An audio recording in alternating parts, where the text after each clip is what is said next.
capítulo 4 del audiolibro Ontología del lenguaje de Rafael Echeverría. De los juicios. El supuesto de que el lenguaje describe la realidad nos hace comúnmente considerar la aseveración IBM es una compañía de computación como del mismo tipo que IBM es la compañía de mayor prestigio en la industria de la computación. En efecto, se ven muy parecidas. Desde el punto de vista de su estructura formal, ambas atribuyen propiedades a IBM. Ambas parecen estar describiendo a IBM. La única diferencia parece ser una de contenido. Las propiedades de las que se hablan son diferentes. En un caso, hablamos acerca de la propiedad de ser una compañía de computación, y en la otra de ser la más prestigiosa compañía en la industria de la computación. Lo mismo sucede cuando hablamos de las personas. Frecuentemente tratamos las aseveraciones Isabel es una ciudadana venezolana Isabel es una ejecutiva muy eficiente como equivalentes. Seguimos suponiendo que ambas proposiciones hablan de las propiedades o cualidades de Isabel y que, por lo tanto, la describen. No desconocemos que desde el punto de vista de su contenido hacemos normalmente una distinción. Solemos decir que la primera proposición remite a lo que llamamos hechos, mientras que la segunda implica un juicio de valor. Reconocemos así que la segunda representa una opinión y que, en materia de opiniones, a diferencia de lo que sucede con los hechos, no cabe esperar el mismo grado de concordancia. Esta diferencia en el contenido, sin embargo, no es lo suficientemente profunda como para diferenciar de manera radical la forma como tratamos hechos, valores u opiniones. Por siglos hemos tratado estos enunciados de manera similar. Hemos considerado la aseveración Juan mide 1,80 m como equivalente a Juan es bueno.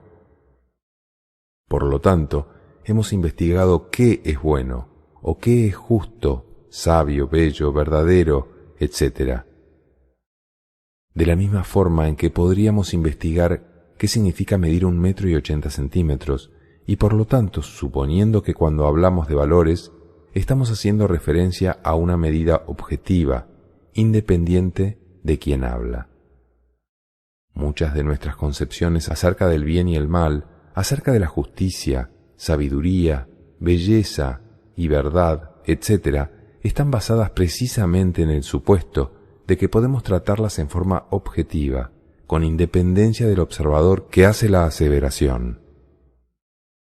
Muchas de las interrogantes que han preocupado a la filosofía derivan precisamente del hecho de que no siempre estas aseveraciones se han diferenciado. Bertrand Russell dijo una vez que la mayoría de los problemas filosóficos tienen su raíz en errores lógicos o gramaticales. Estos son algunos de ellos. Ludwig Wittgenstein reiteró una idea similar cuando sostuvo que los problemas filosóficos surgen cuando el lenguaje se va de vacaciones. Muchos laberintos metafísicos que nos han confundido por siglos se han producido por no distinguir tajantemente estos dos tipos de aseveraciones. Vale advertir que este no es un asunto relacionado exclusivamente con interrogantes filosóficas abstractas. Permea completamente nuestra vida diaria y está presente en todos los dominios de nuestra vida, en nuestras relaciones personales, en el trabajo, en la forma en que estructuramos y escuchamos las noticias, etc. Comúnmente no separamos del todo frases como Carolina ocupa el cargo de gerente general en nuestra compañía de Carolina es incompetente para dirigir reuniones o Carlos se atrasó 20 minutos en la reunión del martes de Carlos no es de fiar. O David tiene un Ford rojo de David maneja mal. Planteamos la necesidad de hacer una marcada distinción entre estas aseveraciones. Para ello, no obstante, debemos abandonar la antigua interpretación de que el lenguaje describe la realidad. solo partiendo por admitir que el lenguaje es acción y que podemos advertir la profunda diferencia entre todas ellas. Sostenemos que estas aseveraciones, independientemente de sus similitudes formales, implican dos acciones diferentes. Se trata de dos actos lingüísticos diferentes, y esta diferencia solo puede advertirse cuando miramos al lenguaje como acción. ¿Por qué decimos que son acciones diferentes? Porque el orador que formula estas aseveraciones se está comprometiendo en cada caso a algo muy diferente cuando pronuncia una o la otra. Decimos que el hablar no es inocente, que cada vez que hablamos nos comprometemos de una forma u otra en la comunidad en la cual hablamos, y que todo hablar tiene eficacia práctica en la medida que modifica el mundo y lo posible. Este postulado nos ha permitido decir que hay 5 actos lingüísticos fundamentales: afirmaciones, declaraciones, promesas, peticiones y ofertas. En la medida en que ellos implican compromisos sociales diferentes, como asimismo diferentes formas de intervención, pueden ser clasificados como acciones distintas. Recapitulación sobre las afirmaciones. Si examinamos las aseveraciones mencionadas anteriormente, reconoceremos que todas aquellas que hemos puesto en primer lugar: IBM es una compañía de computación, Isabel es una ciudadana venezolana, Carolina ocupa el cargo de gerente general en nuestra compañía, Carlos se atrasó 20 minutos en la reunión del martes, David tiene un Ford rojo, constituyen afirmaciones. Y tal como lo planteáramos previamente, las afirmaciones son aquellos actos lingüísticos en los que describimos la manera como observamos las cosas. El lenguaje de las afirmaciones es un lenguaje que se somete a un mundo ya existente. En este caso, el mundo dirige y la palabra lo sigue. El lenguaje de las afirmaciones es el lenguaje que utilizamos para hablar acerca de lo que sucede. Es el lenguaje de los fenómenos o de los hechos. Como sabemos, las afirmaciones pueden ser verdaderas o falsas. Las afirmaciones son, por lo tanto, aquellos actos lingüísticos mediante los cuales nos comprometemos a proporcionar evidencia de lo que estamos diciendo, si ésta se nos solicita. Nos comprometemos a que, si alguien estuvo en ese lugar, en ese momento, tal persona podrá teóricamente corroborar lo que estamos diciendo. Es lo que llamamos un testigo. Si decimos el producto le fue despachado el viernes pasado, y se nos pregunta, ¿por qué dice usted eso? No podemos responder, porque yo lo digo. Cuando hacemos una afirmación, se espera que podamos proporcionar evidencia de que lo que decimos es verdadero. Las afirmaciones operan dentro de un determinado espacio de consenso social. Acordamos, por ejemplo, hablar del tiempo utilizando las mismas distinciones: años, meses, semanas, días, horas, etc. O hablar de altura basándonos en una escala de medida compartida. Decir 6 pies de altura es una medida clara dentro de una determinada comunidad. Pero hablar de altura en términos de pies no es nada de claro en comunidades que usan el sistema métrico. Las diferentes comunidades desarrollan diferentes consensos sociales mediante los cuales aceptan algo como verdadero o falso. Estos consensos son obligatorios para todos los miembros de la comunidad. Toda comunidad crea un espacio declarativo, consensual, en el cual sus miembros pueden formular afirmaciones. Estos consensos pueden alcanzarse por acuerdo o ser el resultado de una tradición. Consensos típicos son aquellos que se pueden observar, por ejemplo, en las comunidades científicas o profesionales. Dentro de la comunidad científica, una afirmación es aceptada como verdadera si cumple con las reglas y procedimientos definidos por los métodos científicos compartidos. Dentro de la comunidad legal, lo que es aceptado como evidencia puede variar de un país a otro o incluso de un estado a otro dentro de un mismo país, como acontece en los Estados Unidos. Por lo tanto, lo que se considera verdadero en una comunidad puede cambiar según el consenso social vigente. Lo que es verdadero o falso, por lo tanto, es siempre un asunto de consenso social. En la medida en que esos consensos cambian con el tiempo, así también cambia lo que la gente considera verdadero o falso. Una afirmación es siempre una afirmación dentro de y para una determinada comunidad en un momento histórico dado. Los juicios. Si miramos la lista de aseveraciones utilizadas como ejemplos, comprobamos que todos los que están en segundo lugar pertenecen a un tipo de acción muy diferente de las afirmaciones. Aquí el compromiso del orador no es proporcionar evidencia. La formulación de este tipo de enunciados no implica que cualquiera que hubiese estado allí en ese momento coincida necesariamente con nosotros. Aquí aceptamos que se puede discrepar de lo que estamos diciendo. Volvamos a los ejemplos anteriores. Cada una de las aseveraciones, IBM es la compañía de mayor prestigio en la industria de la computación. Isabel es una ejecutiva muy eficiente. Juan es bueno. Carolina es incompetente para dirigir reuniones. Carlos no es de fiar. Y David maneja mal. Pueden ser legítimamente impugnadas. Hay espacio para que alguien diga: yo considero que Apple es la firma más prestigiosa en la industria computacional. O Isabel es solo una ejecutiva promedio. O creo que Juan es verdaderamente muy despreciable, etc. Por lo tanto, el compromiso social que contraemos al hacer esas aseveraciones es muy diferente del contraído en las afirmaciones. De la misma manera, la eficacia práctica de la palabra es muy diferente en uno y otro caso. La institución de los premios nos ofrece un buen ejemplo de lo que estamos señalando. Cuando se anuncia que Miss Venezuela es la más bella de las concursantes y se le confiere el título de Miss Universo, ¿cuándo fue la más bella?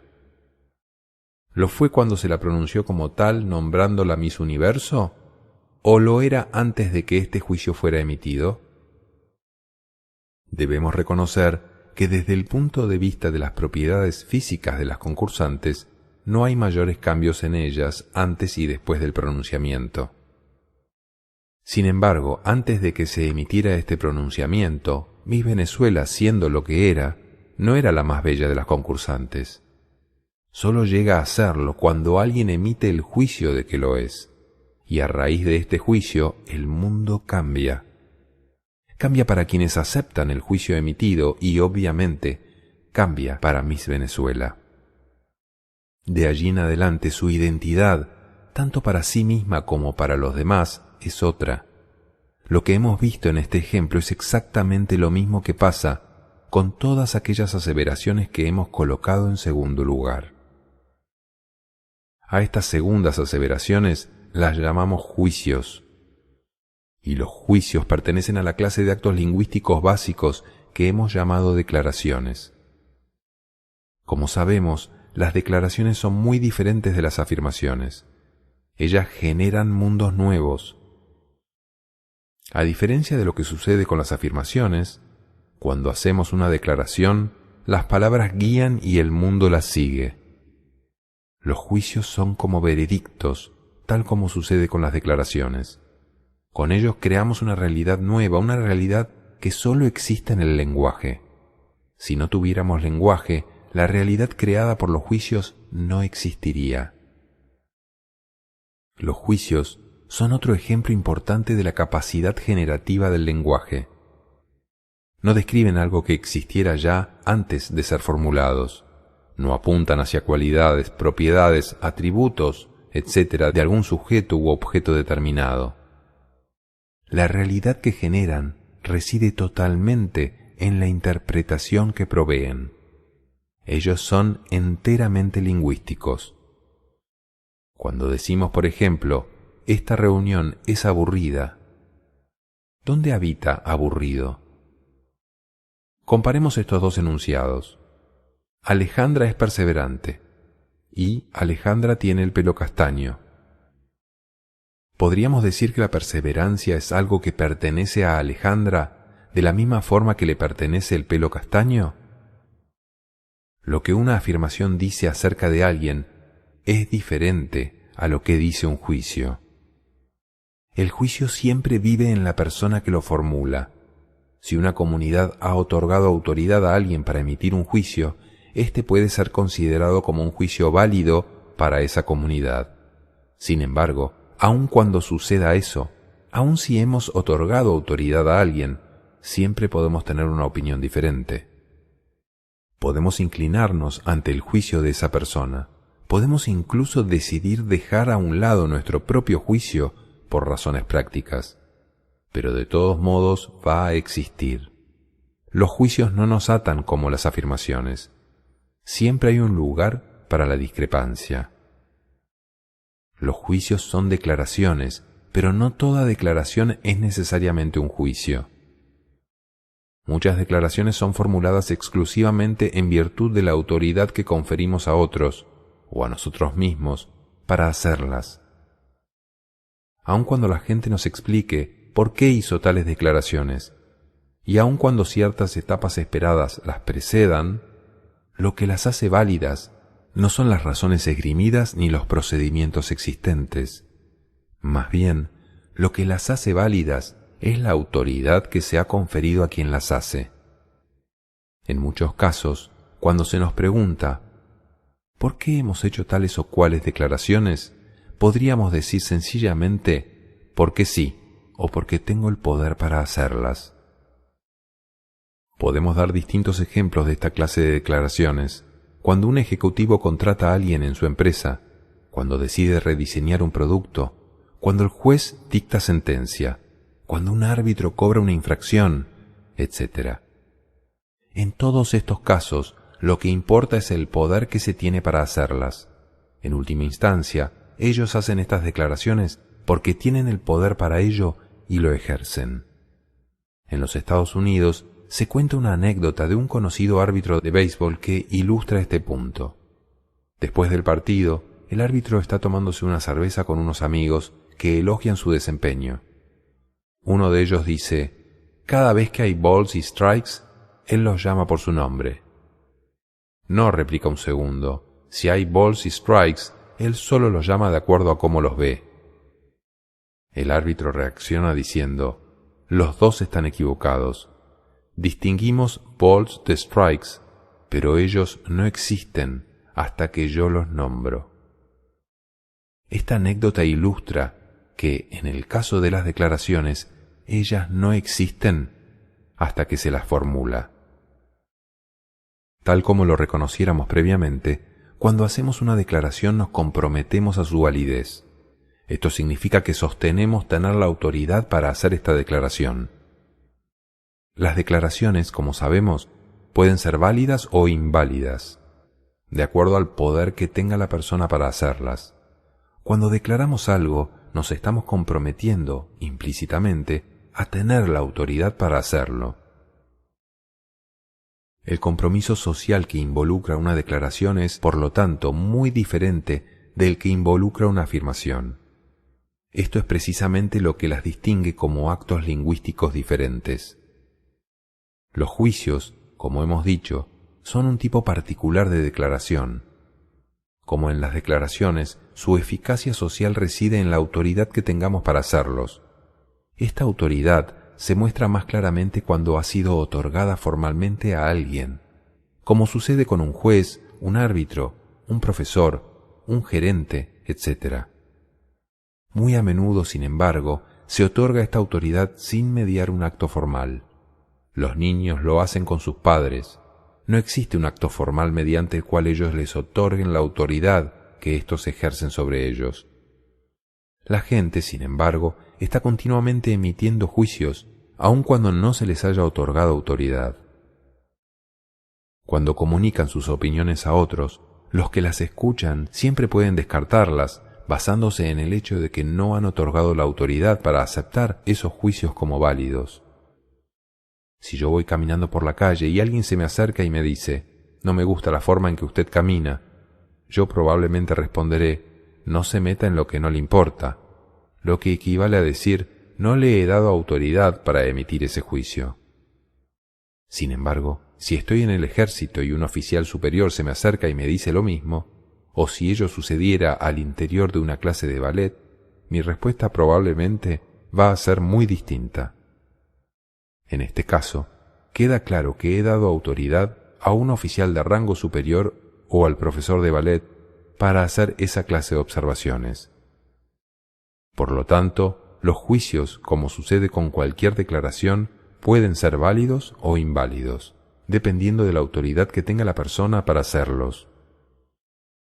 Los juicios requieren, sin embargo, un compromiso social adicional, que no es necesario para todas las declaraciones. El compromiso es que los juicios estén fundados en una cierta tradición. Por consiguiente, los juicios no son solamente válidos o inválidos, dependiendo de la autoridad otorgada a la persona que los hace. También son fundados o infundados, de acuerdo a la forma en que se relacionan con una determinada tradición, es decir, a la forma como se relacionan con el pasado. Los juicios y la estructura de la temporalidad.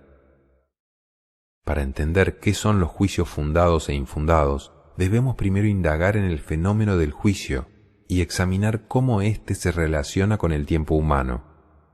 Cuando formulamos un juicio como «Miguel es un orador eficaz», ¿qué estamos haciendo? Primero estamos en el presente, emitiendo un veredicto acerca de Miguel. Está, por lo tanto, el acto de emitir el juicio en un determinado presente. Estamos declarando que Miguel es de una determinada manera. Este presente hará de línea de demarcación. La gente que piensa en Miguel después de haber escuchado esta opinión podría muy bien pensar de él en forma diferente. Cuando se emiten juicios acerca de las personas, estos contribuyen a formar su identidad. Los juicios son un componente importante de la identidad de las personas, pero esto no sucede solamente con las personas. Con nuestros juicios afectamos la identidad de las empresas, países, etc. Segundo, cuando emitimos un juicio estamos haciendo una referencia al pasado. Para decir Miguel es un orador eficaz, debemos haber escuchado a Miguel actuando como orador en más de una ocasión. Debemos haber observado, por ejemplo, cómo se motivaban las personas cuando él les hablaba. Esto es precisamente lo que distingue a los juicios de las otras declaraciones. Cuando hacemos ciertas declaraciones, el compromiso social implícito involucrado es que tengamos la autoridad para hacerlas. Sin embargo, cuando emitimos un juicio, además del compromiso de autoridad, las personas suponen que este juicio está basado en observaciones de acciones ejecutadas en el pasado. Si me preguntan, ¿ha visto a Miguel hablando? Y yo respondo, no. La gente naturalmente va a sospechar. Si preguntan, ¿pero usted ha escuchado decir esto de Miguel a personas que lo han observado hablar? Y yo respondo nuevamente, no. Podemos anticipar su respuesta reprobatoria. Esto muestra que cuando emitimos un juicio, la gente entiende que nos hemos comprometido a fundar ese juicio a partir de acciones que hemos observado en el pasado. Supondrán que yo he observado a Miguel hablando no una sino probablemente varias veces. El fundamento de los juicios tiene que ver con la forma en que el pasado es traído al presente cuando se emiten juicios. Tercero, los juicios también hablan acerca del futuro. Cuando emitimos un juicio estamos implicando que, sobre una base de acciones observadas en el pasado, se pueden esperar ciertas acciones en el futuro. Los juicios nos permiten anticipar lo que puede suceder más adelante. Esta es una de las funciones que cumplen los juicios, lo que pone de manifiesto su importancia en la vida. Por medio de los juicios, particularmente en el caso de juicios fundados, podemos entrar al futuro con menos incertidumbre, con un sentido mayor de seguridad, sabiendo lo que podemos esperar, y por lo tanto, restringiendo el rango de las posibles acciones futuras. Los juicios nos sirven para diseñar nuestro futuro. Operan como una brújula que nos da un sentido de dirección respecto de qué nos cabe esperar en el futuro. nos permiten anticipar las consecuencias de nuestras acciones o las de otras personas. Si tenemos la responsabilidad de que nuestra empresa realice una presentación de uno de nuestros nuevos productos a una audiencia y tenemos el juicio de que Miguel es un orador eficaz, podríamos inclinarnos a confiar en ese juicio y hacer que Miguel efectúe la presentación. No se lo pediríamos a Pedro, a quien juzgamos un mal orador. Los juicios nos permiten movernos en el futuro de una manera más efectiva. A veces descartamos nuestros juicios porque parecieran no ser tan sólidos como las afirmaciones, o porque siempre involucran la posibilidad de discrepancia. No hay juicios verdaderos. Oímos decir, por ejemplo, pero esto es solo una opinión, como si por identificarla como opinión ella perdiera valor. No nos damos cuenta del importante papel de los juicios en nuestras vidas y de cuán útiles nos resultan para guiarnos hacia el futuro. Por esto es que los hacemos a cada momento. Los seres humanos somos generadores incesantes de juicios. Los hacemos todo el tiempo y sobre prácticamente todo lo que observamos. Cada vez que enfrentamos algo nuevo, comenzamos a emitir juicios casi automáticamente. Por ejemplo, cada vez que nos presentan a alguien, producimos un sinnúmero de juicios. O cada vez que llegamos a un nuevo lugar, somos como máquinas en permanente emisión de juicios. Nietzsche nos advierte de que uno de los rasgos distintivos de los seres humanos es que son animales que enjuician. La clave del juicio es el futuro. Si no estuviésemos preocupados del futuro, no habría necesidad de juicios. ¿A quién le importaría cómo se comportó la gente en el pasado? ¿A quién le interesaría lo que sucedió bajo circunstancias similares? Es en cuanto suponemos que el pasado nos puede guiar hacia el futuro que emitimos juicios. Emitimos juicios porque el futuro nos inquieta. Lo hacemos porque hemos aprendido, tenemos el juicio, que lo ya acontecido puede ser usado para iluminarnos en lo que está por venir. Debido a su fuerte relación con el pasado, los juicios, por naturaleza, suelen ser sumamente conservadores. Están basados en supuestos que requieren ser examinados con cautela. Cuando emitimos juicios, estamos suponiendo que el pasado es un buen consejero del futuro. Estamos suponiendo que, porque algo sucedió una y otra vez en el pasado, podría volver a pasar en el futuro. Sabemos por experiencia que, muy a menudo, esta es una presunción justa. La vida humana está llena de recurrencias, de cosas que pasan una y otra vez. Sin embargo, todos sabemos que el pasado es solo uno de los factores que deben considerarse cuando nos ocupamos del futuro. Cualquier cosa que haya ocurrido en el pasado no necesariamente tiene que suceder en el futuro. Muchos factores pueden hacer que el futuro sea muy diferente. Es más, hay dos circunstancias particulares en las que nosotros mismos, a través de nuestras acciones, participamos en hacer que el futuro sea diferente: el aprendizaje y la innovación. El aprendizaje nos permite realizar acciones que no podíamos efectuar en el pasado. Debido a nuestra capacidad de aprendizaje, alguien que en el pasado era muy mal orador puede convertirse en uno muy efectivo en el futuro. Nuestra capacidad de aprender nos permite, por lo tanto, desafiar aquellos juicios acerca de nosotros mismos. La posibilidad de aprendizaje también nos hace estar abiertos a revisar los juicios sobre los demás, dado que aprendemos del pasado y podemos modificar nuestro comportamiento. Además del aprendizaje, tenemos también la capacidad de inventar nuevas acciones, de diseñar nuevas recurrencias, de introducir nuevas prácticas. A esta capacidad la llamamos innovación. Ella nos permite participar en la creación de lo nuevo. Como el futuro puede ser diferente del pasado, debemos ser lo suficientemente abiertos como para tratar nuestros juicios como señales temporales que someteremos a revisiones constantes. Esta capacidad de reexaminar nuestros juicios en forma habitual es una habilidad fundamental para el diseño estratégico. Cuando hablamos de estrategia, nos referimos a una forma de pensar el futuro y de diseñar nuestras acciones, que toma en cuenta el hecho de que éste se genera en la interacción con otros y que estos otros pueden modificar sus juicios y por lo tanto sus acciones, de acuerdo, entre otros factores, al juicio que ellos tengan sobre los juicios que nosotros podamos tener sobre ellos. Recursividad, más recursividad, más recursividad, en un proceso teóricamente abierto al infinito y donde siempre cabe añadir una vuelta más. Los líderes y quienes en general son responsables de diseñar el futuro saben cómo aprovechar plenamente los juicios para orientarse en medio de las incertidumbres de los tiempos venideros.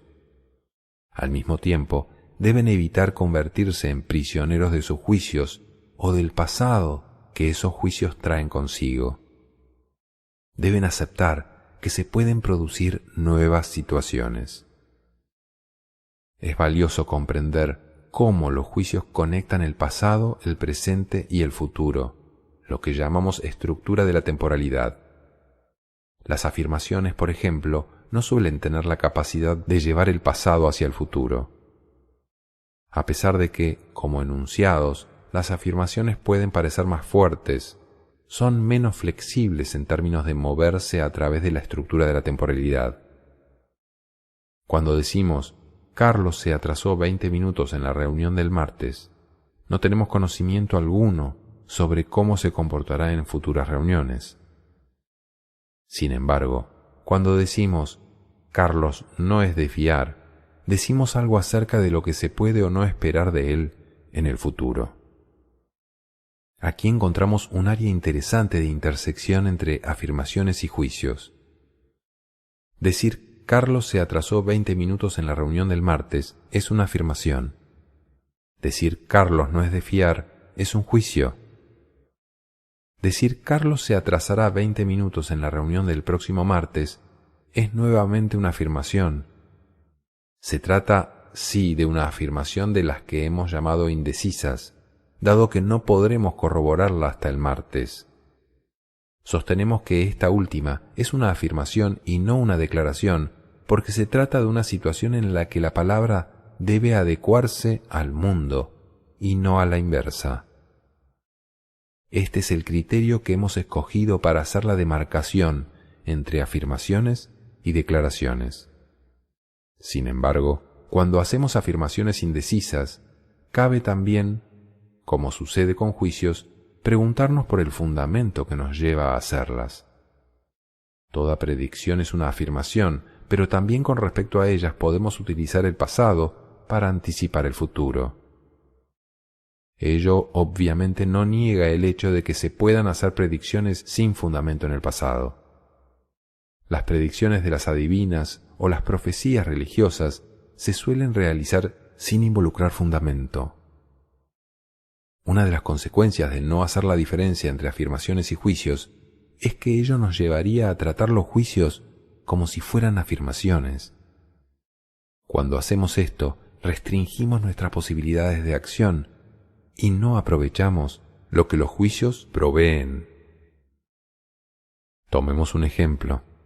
Cuando digo Carolina es incompetente para dirigir reuniones y tratamos esta aseveración como si fuera una afirmación, podemos no ver que ser incompetente para dirigir reuniones no es una cualidad de Carolina, sino un veredicto que hacemos en el lenguaje sobre la base de sus acciones pasadas. Al no verlo como un juicio, lo podemos tomar como una cualidad inamovible de Carolina, tan sólida como una afirmación. Al mismo tiempo, la proyectamos al futuro, como hacemos normalmente con los juicios. Suponemos que esta es la forma de ser de Carolina y que seguirá siendo así en el futuro. Lo que se nos escapa en este ejemplo es la conexión entre juicios y acción. No vemos que al cambiar nuestros actos permitimos que cambien también los juicios acerca de nosotros. Si alguien sostiene el juicio arriba mencionado sobre Carolina, e incluso si la propia Carolina tiene ese juicio sobre sí misma, podemos decir, ¿por qué debiéramos siquiera considerar a Carolina para dirigir reuniones? si sabemos que es incompetente? Al hacer esto, anulamos las posibilidades de aprendizaje e innovación. Hemos tomado lo peor del mundo de las afirmaciones y de los juicios. Al hacerlo, hemos transferido el pasado al futuro y hemos eliminado la posibilidad de modificar el pasado y de crear una realidad diferente. Hemos sostenido que no solo actuamos de acuerdo a cómo somos, sino que también somos de acuerdo a cómo actuamos. Hemos dicho que la acción genera ser, segundo principio de la ontología del lenguaje. Es más, hemos postulado que los juicios representan el núcleo de la identidad de las personas. Sobre este tema hablaremos más adelante. Acabamos de apuntar que los juicios se fundan en las acciones del pasado. Cabe, por lo tanto, concluir que en la medida en que modifiquemos nuestras acciones, como acontece, por ejemplo, como resultado del aprendizaje, modificamos nuestra identidad, transformamos nuestro ser. ¿Cómo se fundan los juicios? Habiendo examinado la relación entre los juicios y la estructura de la temporalidad, estamos ahora en condiciones de examinar la forma como fundamos nuestros juicios. Llamamos fundamento a la forma en que el pasado puede utilizarse para formular juicios que nos apoyen efectivamente en tratar con el futuro.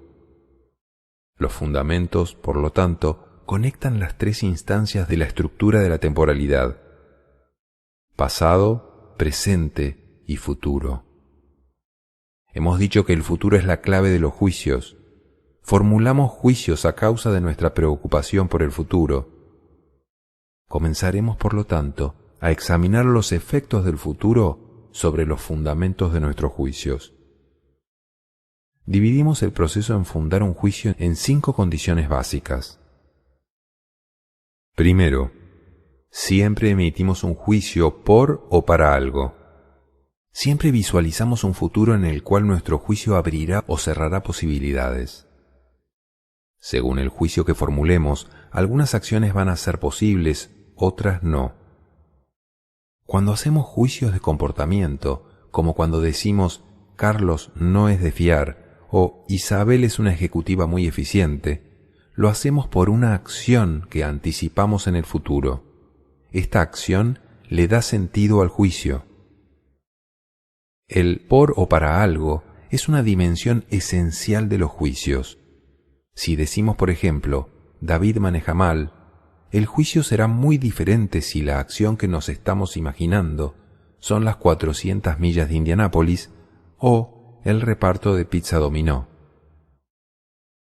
Segundo, cada vez que emitimos un juicio, estamos suponiendo que se coteja con un conjunto de estándares de comportamiento para juzgar el desempeño de los individuos, que nos permiten evaluar la efectividad de sus acciones.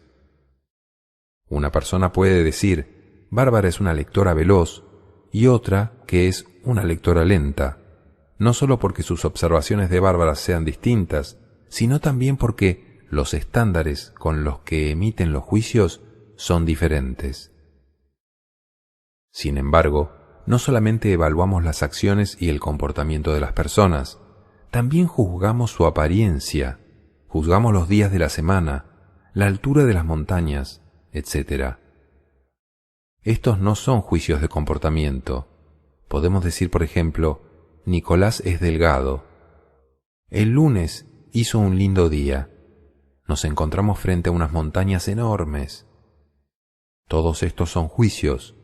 Los estándares utilizados para emitir estos juicios provienen de tradiciones particulares que nos dicen qué esperar y, por lo tanto, de expectativas sociales. Si el peso de Nicolás es inferior al que se espera normalmente, haremos el juicio de que es delgado. Si no estamos acostumbrados a vernos rodeados de montañas, vamos a juzgar que las que estamos viendo en ese momento son enormes, mientras que otras personas acostumbradas a ver montañas más altas las van a encontrar bastante bajas. La consideración lindo día puede ser muy distinta para personas que viven en climas diferentes. Como formulamos juicios en relación a algunos estándares, a menudo se establece una polaridad. Si nos encontramos frente a una distinción para la cual podemos producir exactamente la opuesta, podemos sospechar que estamos frente a un juicio. Distinciones como bueno y malo, rápido y lento, competente e incompetente, amistoso y hosco, eficaz e ineficaz, hermoso y feo, etc., son todas usadas para emitir juicios. Los juicios son históricos, puesto que los estándares que utilizamos para hacerlos cambian con el tiempo. Lo que considerábamos un auto veloz ha cambiado con el tiempo. La gente que tiene que ver con el mundo de los deportes está acostumbrada a ver cómo cambian los estándares. Por ejemplo, cómo un comportamiento considerado sobresaliente en el pasado a menudo pasa a ser solo bueno o incluso regular algunos años después. Lo mismo pasa con los juicios estéticos. Los estándares utilizados para considerar que algo es bello han cambiado significativamente a través de la historia. En el mundo de la moda observamos cómo los estándares cambian a veces en solo algunos meses. Aunque a menudo no se percibe, la mayoría de los estándares son sociales. Suponemos generalmente que como somos nosotros los que formulamos los juicios, lo hacemos de acuerdo a nuestros propios estándares. En cierto sentido, esto es verdad. Los emitimos según estándares que poseemos. Lo que comúnmente no vemos es que esos estándares no fueron producidos por nosotros, sino que pertenecen a la comunidad y corresponden a algunas circunstancias históricas concretas. Cuando juzgamos que alguien es arrogante o que algo es excitante, suponemos que somos nosotros quienes hablamos. Lo estamos haciendo, pero detrás de nosotros también están hablando nuestra comunidad y nuestra tradición. Hemos dicho que la mayoría de los estándares son sociales. Con esto queremos reconocer que a veces ciertas personas se sitúan por sobre o bajo los estándares mantenidos por sus comunidades y contenidos en sus tradiciones. Traen con ellos estándares que no estaban disponibles en su comunidad. Esto es lo que los líderes y los innovadores hacen a menudo. Napoleón, por ejemplo, es bien conocido por la introducción de nuevos estándares en la acción militar. Muchas innovaciones se generan tan solo por examinar los estándares existentes y explorar la posibilidad de establecer otros nuevos. Tercero, cuando emitimos un juicio, generalmente lo hacemos dentro de un dominio particular de observación. Cuando evaluamos conductas, estos dominios de observación corresponden a dominios de acción.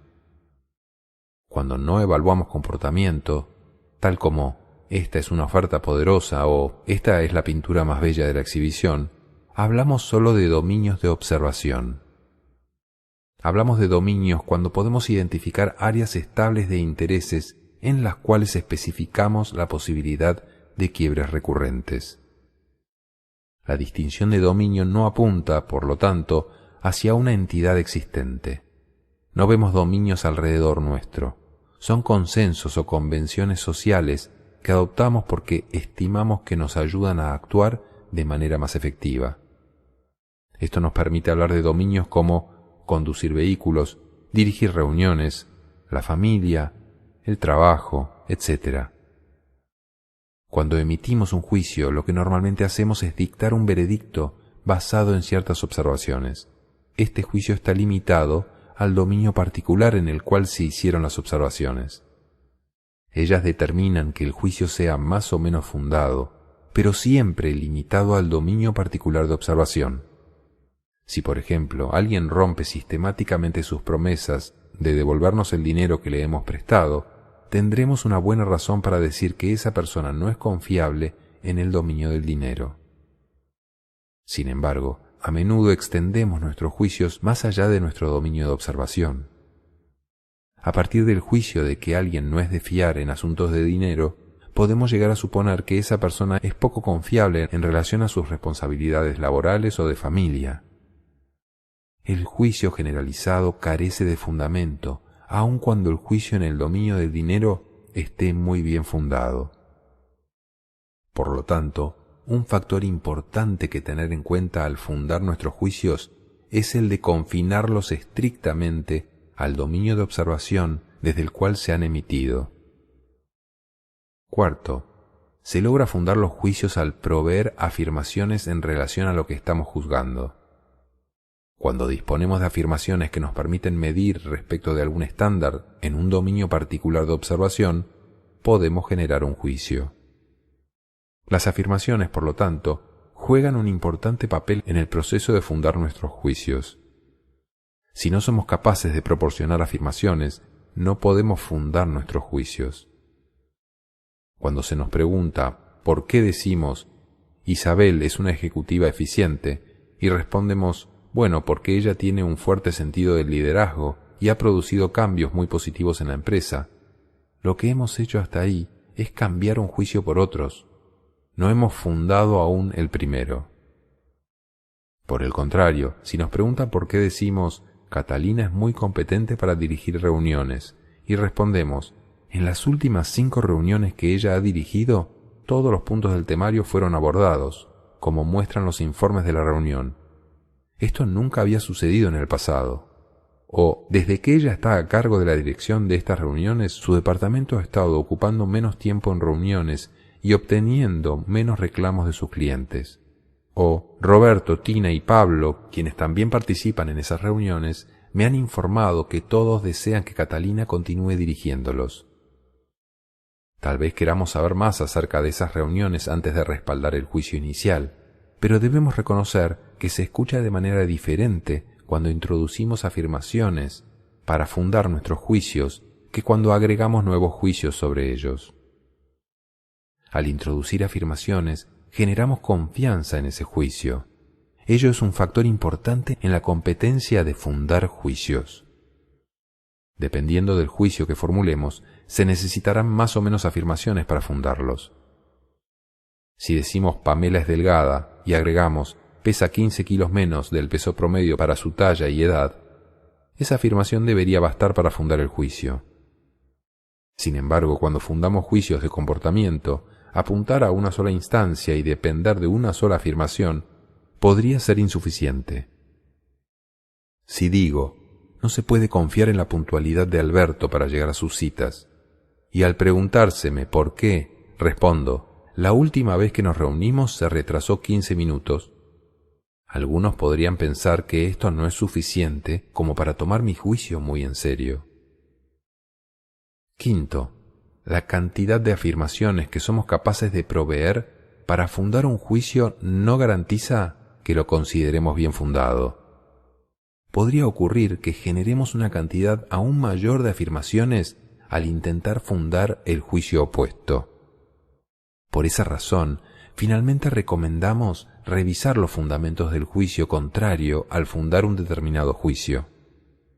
Por ejemplo, si queremos fundar el juicio Pedro es aburrido en las reuniones, deberíamos también examinar los fundamentos del juicio Pedro no es aburrido en las reuniones. Bien podríamos descubrir que, aunque produzcamos varias instancias, afirmaciones, en las que Pedro se ha mostrado aburrido en las reuniones, ha habido muchas más instancias en las que ha estado bastante entretenido. ¿Podemos decir con fundamento que el juicio Pedro es aburrido en las reuniones fue fundado? No podemos. Este no fue un juicio fundado. Frecuentemente consideramos fundado un juicio sobre nosotros mismos u otros a partir de observaciones efectuadas en un número dado de instancias, solo para darnos cuenta más adelante de que había muchas más instancias apuntando al juicio contrario. Recapitulando entonces, podemos decir que se requieren las siguientes condiciones para fundar un juicio. Primero, la acción que proyectamos hacia el futuro cuando lo emitimos.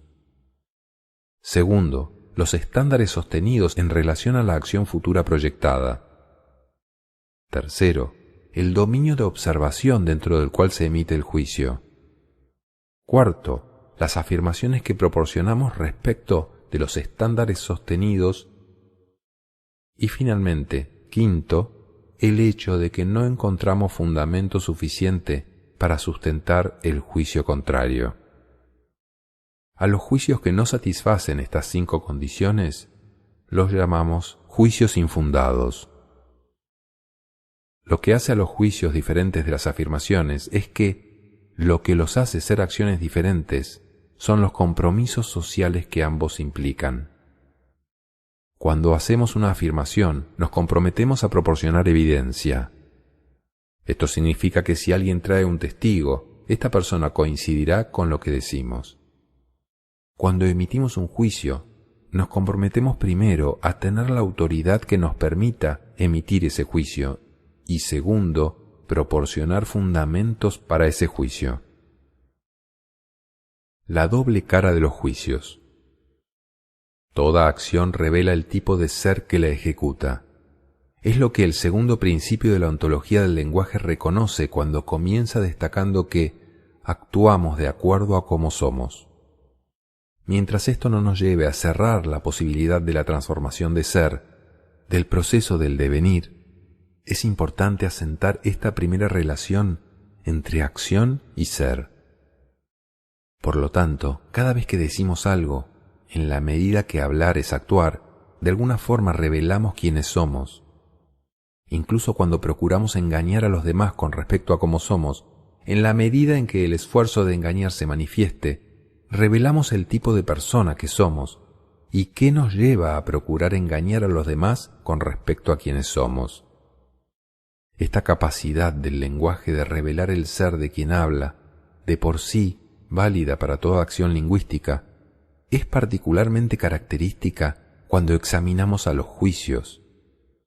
Comúnmente pensamos que al emitir un juicio estamos solo enjuiciando aquello de lo que el juicio habla. No siempre percibimos cuánto de nosotros se revela al emitirlo. Dado precisamente que el juicio no es una descripción de nuestras observaciones de los hechos o fenómenos, dado que lo que el juicio dice no se encuentra allí afuera, no existe otro acto lingüístico que permita, como lo hacen los juicios, revelar nuestra alma, nuestra forma de ser, con mayor profundidad. El juicio, sostenemos, tiene una doble cara. Es como el Dios Jano. Una cara mira hacia el mundo y la otra mira hacia el ser que somos. Si alguien dice, por ejemplo, los extranjeros son peligrosos, no es mucho lo que sabré sobre los extranjeros, pero sí sabré algo sobre quien emite tal juicio. De la misma forma, si alguien dice, el cielo está maravilloso, algo sabré sobre el cielo, pero bastante más sabré sobre quien tiene ese juicio. Insistimos, estemos conscientes de ello o no, los juicios siempre hablan de quienes los emiten. Un aspecto fundamental de la disciplina del coaching ontológico consiste en aprender a tratar los juicios que las personas hacen como ventanas hacia el alma humana. El gran precursor de esta mirada profunda al alma humana fue Friedrich Nietzsche. Para Nietzsche, cada pensamiento no solo merece ser examinado en sí mismo por lo que, en tanto tal, involucra. Nietzsche nunca olvida que toda idea es siempre dicha por alguien que, al emitirla, revela quién es. Y particularmente revela las emociones desde las cuales tales ideas se emiten. En uno de sus más bellos párrafos, que forma parte de un esfuerzo de autocrítica dirigido hacia una de sus obras más tempranas, El nacimiento de la tragedia, examinando la relación entre la búsqueda afanosa de la verdad propia del programa metafísico y la vida, Nietzsche escribe: ¿es acaso la determinación de ser tan científicos sobre cualquier cosa un tipo de miedo o una forma de huida del pesimismo? ¿Un último recurso sutil contra la verdad? Y en términos morales, ¿una suerte de cobardía y falsedad? En términos amorales, ¿una treta? Oh Sócrates, Sócrates, ¿era quizás ese tu secreto? Oh ironista enigmático, ¿era quizás esa tu ironía? Los juicios y el dominio de la ética. Anteriormente sostuvimos que una de las funciones más importantes que jugaban los juicios era su capacidad de orientarnos en nuestras acciones hacia el futuro. Los juicios nos permiten reducir la incertidumbre con la que, inevitablemente, penetramos por las puertas de la temporalidad, pero con ello no agotan su importante papel en la vida de los seres humanos. Los seres humanos, hemos sostenido, no pueden vivir sin conferirle sentido a la existencia. Esta es nuestra condición básica de desgarramiento existencial. Una vez arrojados a la vida, no podemos solo dejarnos llevar por ella, como quien se deja llevar por la corriente de un río. Para vivirla, tenemos que generarle sentido. Como lo señaláramos previamente, uno de los rasgos de nuestra fase histórica actual es la gran crisis de sentido que enfrentan los seres humanos. Aquello que Nietzsche llama el nihilismo y cuya superación percibe como el gran desafío de su filosofía.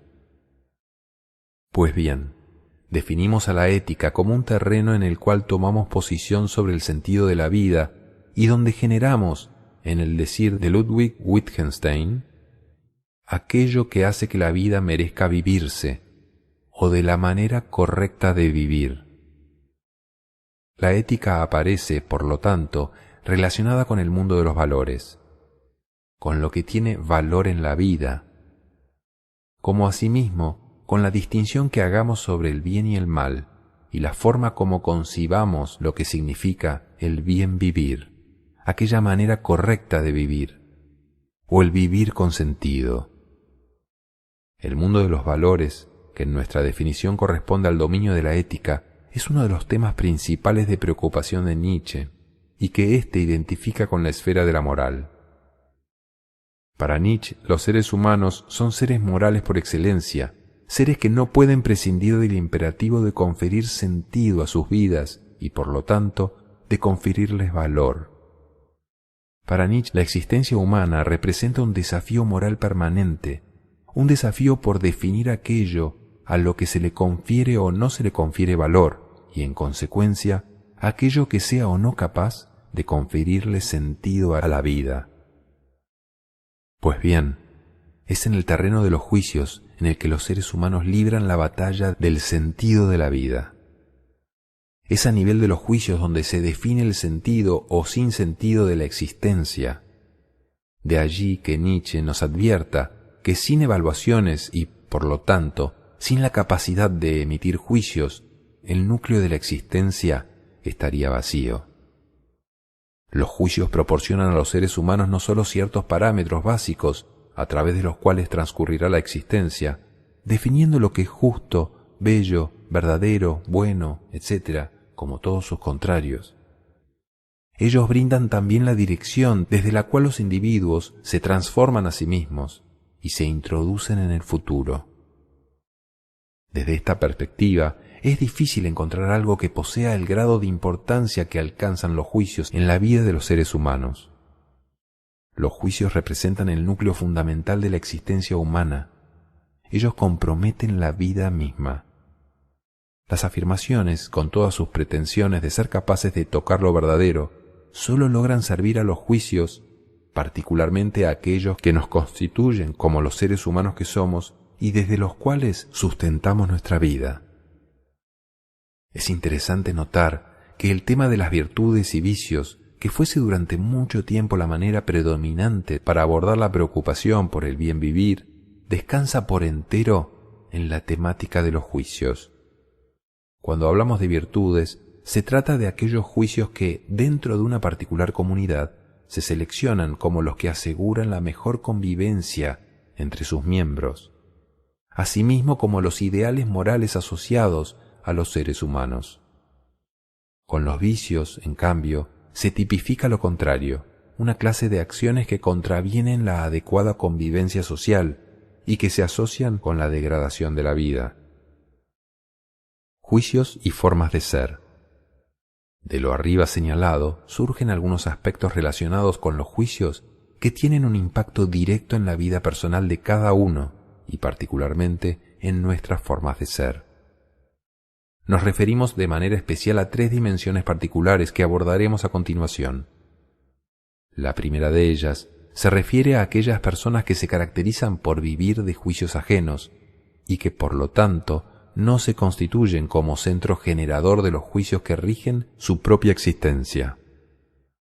Esto define lo que llamamos la condición de inautenticidad. Quienes viven en ella delegan en los demás la autoridad para emitir los juicios que les importan. Nada los alegra más que obtener un juicio positivo de los otros. Nada los deprime más que recibir juicios negativos. La lógica de sus actuaciones está fundamentalmente orientada, por lo tanto, a complacer a otros, los que adquieren casi indiscriminadamente autoridad para emitir sus juicios, juicios que obviamente afectan a la persona inauténtica. Sus vidas, por lo tanto, pasan a estar dirigidas por fuerzas que no controlan y que son resultantes de los variados juicios que reciben. Dado que es inherente a los juicios el que éstos puedan ser discrepantes sobre los mismos asuntos, vivir en la inautenticidad se traduce frecuentemente en una condena permanente al sufrimiento, en la medida que resulta imposible satisfacer a todos alrededor.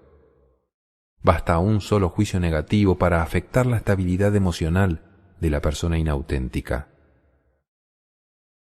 La segunda dimensión que nos interesa mencionar es aquella que consiste en tratar a los juicios como afirmaciones, sin hacer la distinción entre ambos.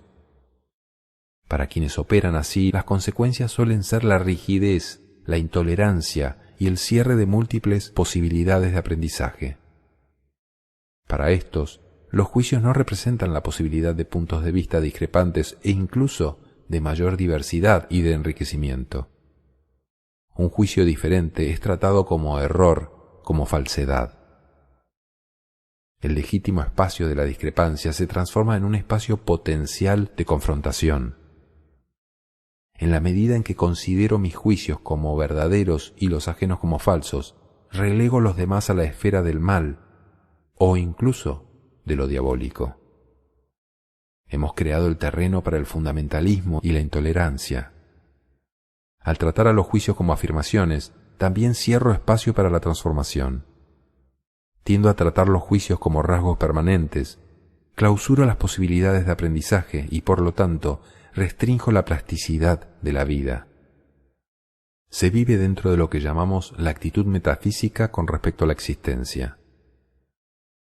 La tercera dimensión se refiere a quienes viven sin ser capaces de distinguir entre juicios fundados y juicios infundados. Las consecuencias son la decepción permanente con respecto a sus expectativas y una gran dificultad para diseñar el futuro. No logran entender por qué a ellos las cosas no les resultan como quisieran y se comparan con los demás sin entender por qué a ellos el éxito les es tan esquivo. Ellos viven en interpretaciones mágicas y la vida les resulta por lo general un misterio. Sus propias incapacidades para fundar juicios pueden llevarlos a posturas de resentimiento, dado que viven como una injusticia tanto los éxitos de los demás como los fracasos propios. Cuando no caen en el resentimiento, caen en cambio en euforias u optimismos ficticios. La incapacidad de fundar juicios se traduce en una forma de vida infundada. Más allá del bien y del mal. Si entendemos la autenticidad como la condición de vivir de los juicios propios, de convertirse en quien establece la medida de sus propias acciones, no basta con solo evitar que la vida se rija por los juicios de otros. No basta solo con determinar quién emitió el juicio que rige nuestro comportamiento. La emisión de un juicio no asegura permanencia. Lo importante es establecer a quién realmente pertenece el juicio emitido. No es suficiente que sea yo quien emite el juicio, si al hacerlo solo estoy endosando acríticamente juicios que he encontrado disponibles dentro de mi comunidad. La mayoría de los seres humanos, aun cuando sean los que emiten los juicios que definen sus acciones, al emitirlos no suelen hacer más que repetir los juicios que encuentran a la mano, sin examinarlos críticamente, sin enjuiciar el juicio que pronuncian. Nuestros juicios espontáneos poseen la condición de la inautenticidad. Ellos se emiten dentro de los múltiples automatismos de los que somos portadores como seres sociales. Es sorprendente, sin embargo, la autoridad que conferimos a nuestros juicios espontáneos para resolver cuestiones fundamentales en nuestras vidas. Y aunque podamos vivirlos como juicios nuestros, no somos realmente nosotros los que los poseemos. Más bien, tales juicios nos poseen a nosotros. En la medida en que ellos rijan nuestro comportamiento, estamos todavía cautivos de la condición de la inautenticidad. No somos todavía seres humanos efectivamente libres, ni amos de nuestras vidas. El ser humano que logra acceder a todo su potencial de libertad es aquel que somete su existencia al rigor de la autenticidad, que aprende a enjuiciar los juicios, a evaluar las evaluaciones, a examinar los valores que encuentra a la mano. Ello lo obliga, por lo tanto, a trascender muchas de las formas heredadas que hacen la demarcación entre el bien y el mal, y toma la responsabilidad de crear esa demarcación nuevamente para sí. En algunos casos, las nuevas demarcaciones podrán coincidir con las antiguas. En otros, implicarán trazos nuevos, nuevas distinciones y la invención de nuevos valores. Sea cual sea el caso, el ser humano libre es aquel que ha sometido sus valores a juicio crítico y puede concluir que sus juicios le pertenecen a él y no él a sus juicios. Los juicios y el sufrimiento humano. Los juicios son la raíz del sufrimiento humano. Todo sufrimiento está contenido en envoltorio lingüístico, y lo central en este es el papel de los juicios. Para entender mejor lo que decimos, es importante distinguir el fenómeno del dolor del fenómeno del sufrimiento. Por dolor entendemos un fenómeno que tiene fundamentalmente raíces biológicas y que afecta a nuestro sistema nervioso. Si pongo mi mano al fuego, sentiré dolor. Esta experiencia se puede explicar por completo al interior de la dinámica del sistema nervioso. Por sufrimiento entendemos algo diferente. Aquí ya no se trata de un fenómeno que puedo circunscribir al dominio de la biología, aunque ésta se verá afectada por él, como lo estará siempre con todo lo que nos suceda. Cuando hablamos del sufrimiento, nuestra tradición alude a una suerte de dolor del alma, y ello no nos parece mal en la medida en que estemos dispuestos a reconocer que lo que por siglos hemos llamado el alma es un fenómeno de naturaleza lingüística. El sufrimiento, a diferencia del dolor, surge de las interpretaciones que hacemos sobre lo que nos acontece, y muy particularmente de los juicios en que dichas interpretaciones descansan. Tomemos algunos ejemplos. Cuando alguien cercano fallece, o cuando una relación afectiva que nos importa termina, lo que nos sucede es por completo diferente de la experiencia de recibir un golpe en el vientre o de quemarnos la mano. Lo que sentimos entonces y que identificamos como sufrimiento no tiene su fuente en mi biología, aunque insistimos, ella estará comprometida, sino en el juicio que hago sobre el significado de estos hechos. Los dos ejemplos indicados puedo interpretarlos como una pérdida, como un cierre de posibilidades en mi vida, y al hacerlo así estoy haciendo juicios. Ambos hechos de por sí no conllevan necesariamente sufrimiento. Bien podemos imaginarnos circunstancias diferentes en las que, a raíz del fallecimiento de alguien y del término de una relación, lo que se genere pueda ser paz y alivio. Si el sufrimiento, por lo tanto, descansa en los juicios que hago sobre lo que acontece, significa que se abre un inmenso campo de intervención para tratar el sufrimiento humano. Modificando los juicios que hago sobre aquello que nos sucede, podemos encontrar un mecanismo efectivo para aliviarnos del sufrimiento. Lo que señalamos no representa algo profundamente original. Lo que estamos diciendo ha sido reconocido desde hace muchos siglos, particularmente por los filósofos estoicos. Dentro de ellos cabe destacar la figura de Epícteto, aquel esclavo griego que viviera en la segunda mitad del siglo I y comienzos del siglo II después de Cristo, en el tiempo de los romanos, y con quien el emperador Adriano tuviera largas conversaciones. Las enseñanzas de Epícteto nos ha llegado por la recopilación que de ellas hiciera su discípulo, Flavio Arriano. Dentro de las recomendaciones que nos hace Epícteto destaca la siguiente: no es lo que ha sucedido lo que molesta a un hombre, dado que lo mismo puede no molestar a otro, es su juicio sobre lo sucedido. En un contexto distinto, Epícteto apunta en una dirección similar. No olvides que no es el hombre que te envilece o golpea aquel que te insulta, sino tu propio juicio de que este hombre te insulta. Por lo tanto, cuando alguien te irrita, ten por seguro que es tu propia opinión la que te ha irritado. Comprométete a no dejarte llevar por las impresiones externas, dado que una vez que ganes tiempo y postergues tu reacción, podrás más fácilmente llegar a ser el amo de ti mismo. Permítasenos hacer 2 advertencias antes de cerrar esta sección. Primero, no estamos sosteniendo que haya que, o que sea incluso posible, eliminar toda forma de sufrimiento humano. Este cumple una función determinante en la existencia humana.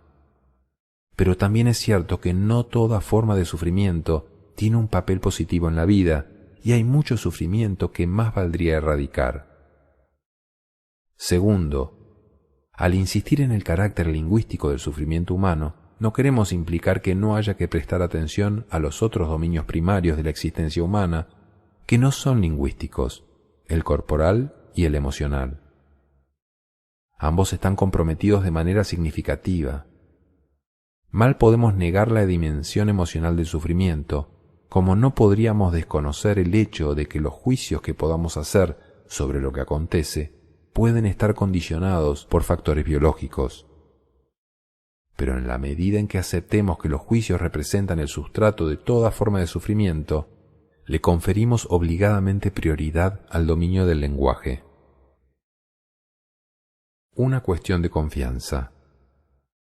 Al término de esta sección sobre el hablar humano, echemos una mirada hacia atrás y, desde la perspectiva de los juicios, reexaminemos algunas de las cosas ya dichas.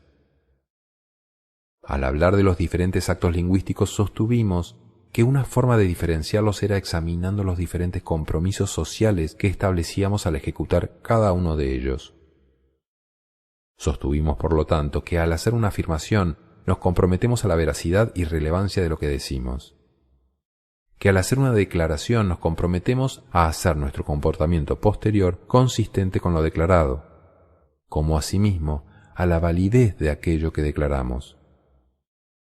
Que al hacer un juicio, además de comprometernos, como en toda declaración, a su consistencia y validez, nos comprometemos a que el juicio sea fundado. Al hablar de promesas, peticiones y ofertas, sostuvimos que nos comprometemos a la sinceridad de lo que prometemos o vamos a prometer, como a que tenemos la competencia para ejecutar lo prometido.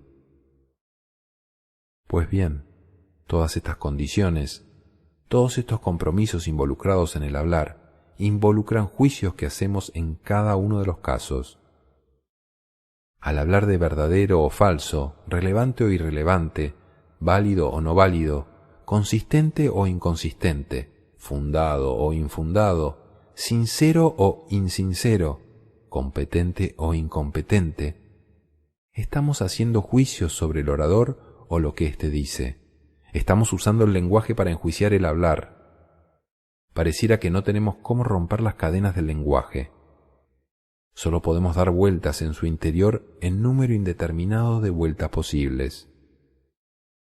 Del laberinto del lenguaje no hay posibilidad de salida.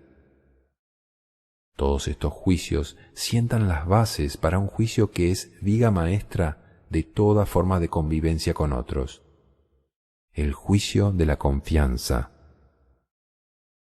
De no haber confianza, no tengo posibilidad de construir una relación estable con los demás. Sin confianza se socavan las relaciones de pareja, las relaciones con nuestros padres y con nuestros hijos, las relaciones de trabajo, las relaciones de negocios, las relaciones del alumno con su maestro, etc. No hay relación humana que pueda desarrollarse adecuadamente cuando no existe la confianza. Pues bien, esta condición que resulta esencial para nuestra vida y para las posibilidades en ella, resulta de un juicio que hacemos sobre los demás y que los demás a su vez hacen sobre nosotros. Dada la capacidad recursiva del lenguaje, podemos incluso hablar de autoconfianza o de la confianza que nos tenemos a nosotros mismos. En cuanto a expresión de un juicio, la confianza es un fenómeno estrictamente lingüístico. Es sólo en cuanto somos seres lingüísticos y en tal capacidad seres que podemos hacer juicios que la confianza como fenómeno se constituye. Si aceptamos que la confianza se constituye a partir de un juicio, cabe preguntarse, ¿a qué clase de juicio estamos aludiendo? Para indagar en esta pregunta es quizás conveniente partir de aquellos juicios particulares que guardaban relación con los compromisos que asumimos al hablar, al ejecutar los diferentes actos lingüísticos. Pues si vemos a todos estos juicios asociados con el fenómeno de la confianza, bien puede suceder que ellos nos despejen al menos el camino para alcanzar una comprensión unitaria de la confianza como fenómeno.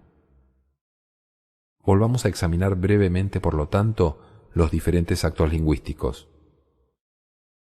Miremos las afirmaciones. ¿Nos dará confianza a alguien que se caracteriza por hacer afirmaciones falsas? ¿Estaremos dispuestos a tomar acción basados en afirmaciones proporcionadas por alguien así? ¿Podemos en consecuencia sostener que existe una relación entre hacer afirmaciones que no son verdaderas y la confianza? De la misma manera, ¿tendremos confianza en alguien que hace afirmaciones que no guardan relevancia con aquello que consideramos atingente? Examinemos ahora las declaraciones.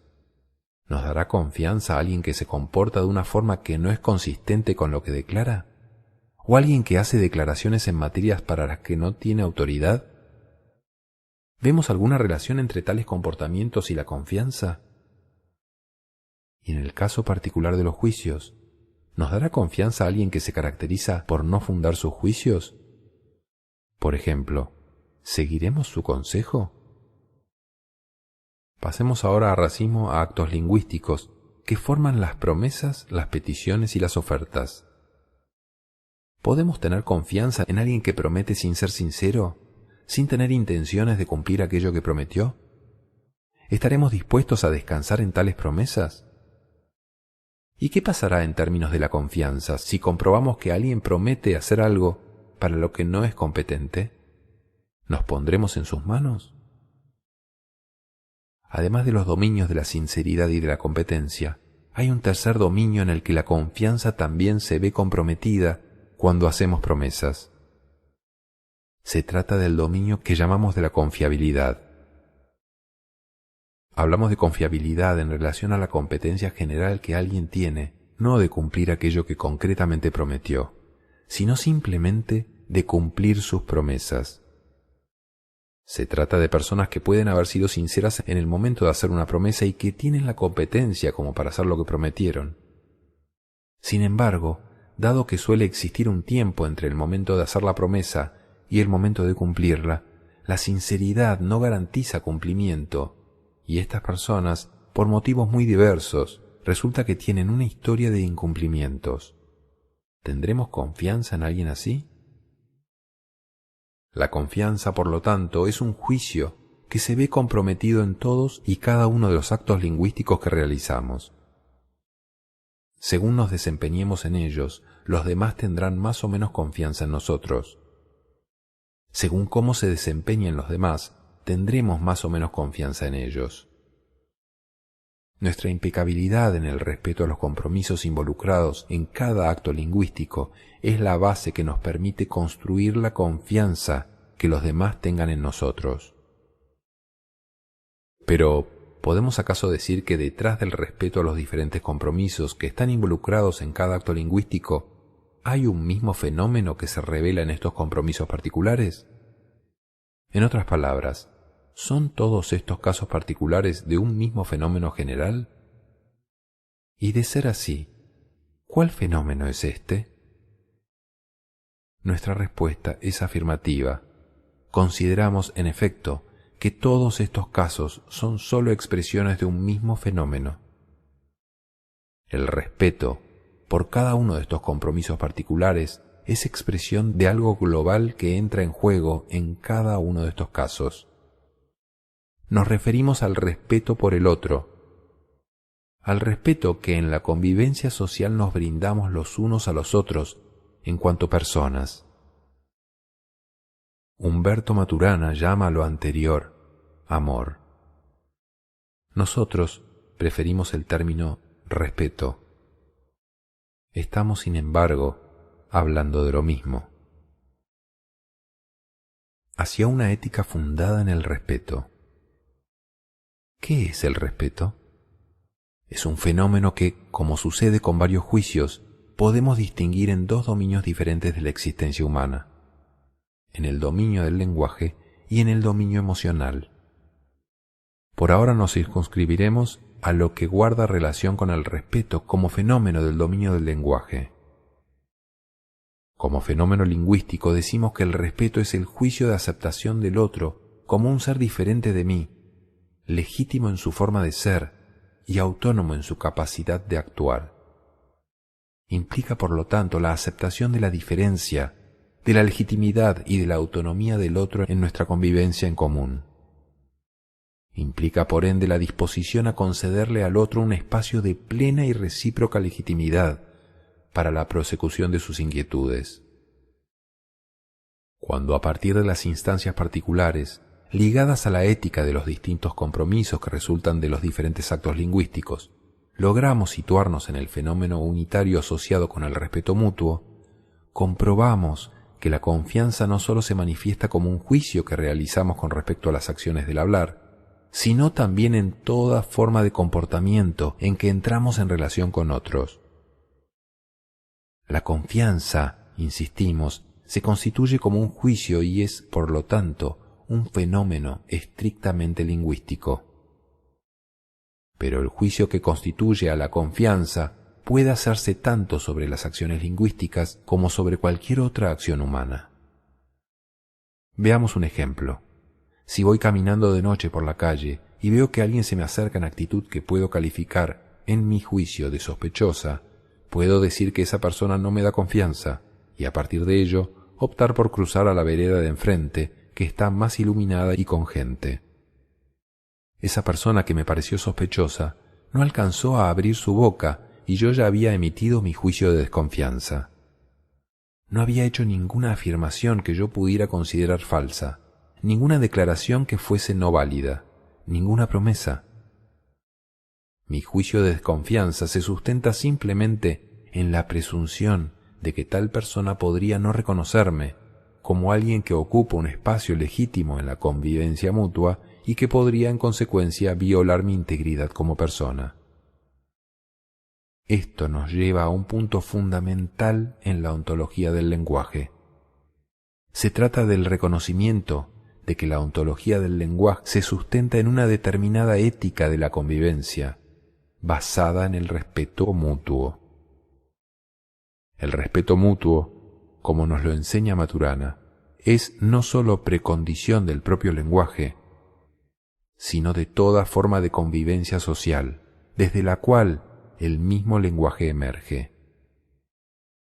Una vez que entendemos la imposibilidad de separar por completo la esfera de las ideas del mundo de la vida, una vez que aceptamos que los seres humanos son seres morales, seres que hacen juicios y al hacerlos generan valores y confieren sentido a su existencia, una vez que hemos aceptado lo anterior, no podemos aislar lo que sostenemos del dominio de la ética.